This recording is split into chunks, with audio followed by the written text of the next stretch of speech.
ఇప్పుడు నేను ఒక న్యూస్ అయితే చెప్పబోతున్నాను. అదేంటంటే మన ఇండియన్ గవర్నమెంట్స్ కొన్నైతే ఎవరైతే ఈ ఐటీ ఫీల్డ్‌లో పనిచేస్తున్నారో దీన్నే సింపుల్‌గా మోడ్రన్ స్లేవరీ అంటారు. పోయిన కాలంలో ఎలా స్లేవరీ చేసేవాళ్ళో ఇప్పుడు ఈ స్లేవరీ ఉంది. ఈ ఇండియన్ గవర్నమెంట్స్ ఏమని అంటున్నాయంటే కొన్ని స్టేట్ గవర్నమెంట్స్ పర్టిక్యులర్‌గా 9 అవర్స్ వర్కే కాదు, కావాలంటే దీన్ని మనం 10-11 నుండి 12 గంటల దాకా పెంచేద్దాము. దీనివల్ల ఏమవుతుందంటే వేరే కంట్రీస్‌లో కంపెనీస్ పెడదామనుకున్న వాళ్ళు మన ఇండియాకి అయితే చాలా అట్రాక్ట్ అవుతారు అని.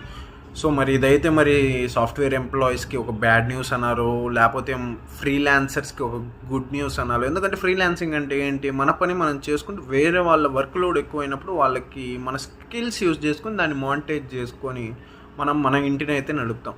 సో అలాంటి ఫ్రీలాన్సింగ్ ప్యాకేజ్ ఒకటైతే ఉంది. నాకు మెసేజ్ చేయండి, నేను డీటెయిల్స్ అయితే పంపిస్తాను.